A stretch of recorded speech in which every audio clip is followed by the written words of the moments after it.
Hello दोस्तों, नमस्कार। कैसे हैं आप लोग? उम्मीद है आप सब बेहतर होंगे। आज एक विशेष चर्चा करने वाले हैं जूनियर अकाउंटेंट पेपर के लिए।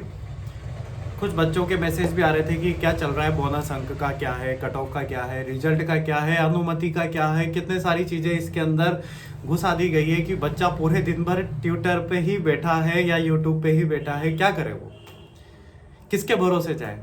कोई तो कहता है कि बोनस के अंक देंगे, कोई कहता है कि नहीं देंगे। पता नहीं क्या ही स्कीम लगाए रखते हैं ये बच्चों के लिए बहुत बड़ा मानसिक तनाव है अपने आप में, जो मैं नहीं चाहता कि ऐसा होना चाहिए। नई नई स्कीम नहीं लगानी चाहिए।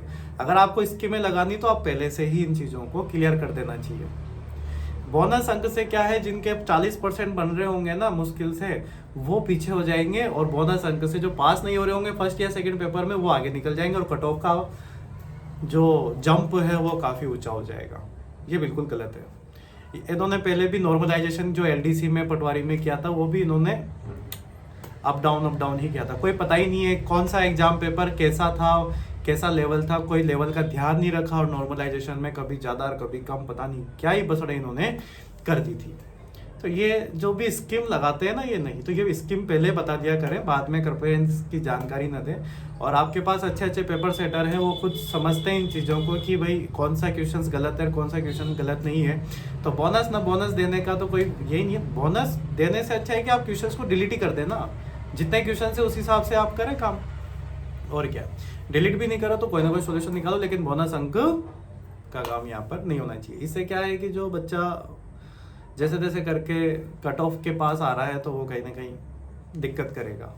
और दूसरी बात यह है कि हो सकता है कि अगर ये बोनस अंक जैसा ये जो नया मुद्दा भी छिड़ा है, बिल्कुल नया, अगर ऐसा ना भी हो, तो देखा जा रहा है कि जिसके 40% भी नंबर बन रहे हैं ना महिला वर्ग में, मैं फिर से ध्यान आपका आकर्षित करना चाहूँगा महिला वर्ग पर, कि जिस भी महिला वर्ग के 40% नंबर्स आ रहे हैं, तो वो तो कन्फर्म है कि उनका नंबर तो आना ही है, श्योर।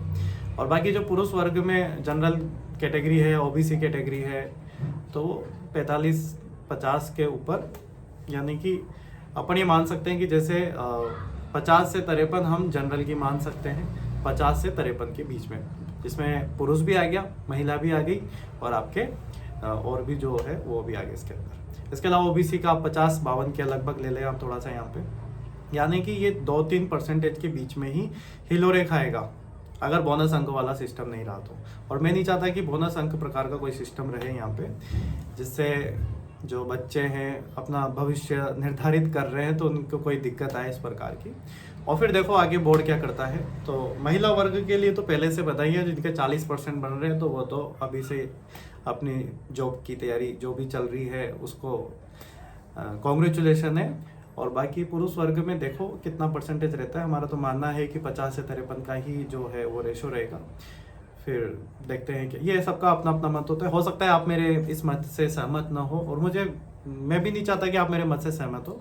आप सिर्फ सुन सकते हैं, और बाकी सबका अपना अपना एक फ्रीडम है विचार करने का। तो आप भी, हमारा भी विचार था, हमने भी हमारे पहले वाले वीडियो में भी मैंने यही कहा था कि महिला 40% रहेगी, और जो पुरुष वर्ग है जनरल का, ओबीसी का, वो 50 से 53 के बीच में रहेगा। बाकी SC ST MBC WS को आप 1-2% नीचे लेके आ जाओ। बाकी तो जनरल की कट ऑफ से पता लग जाता है कि नीचे कितना आ सकता है, कितना नहीं आ सकता है।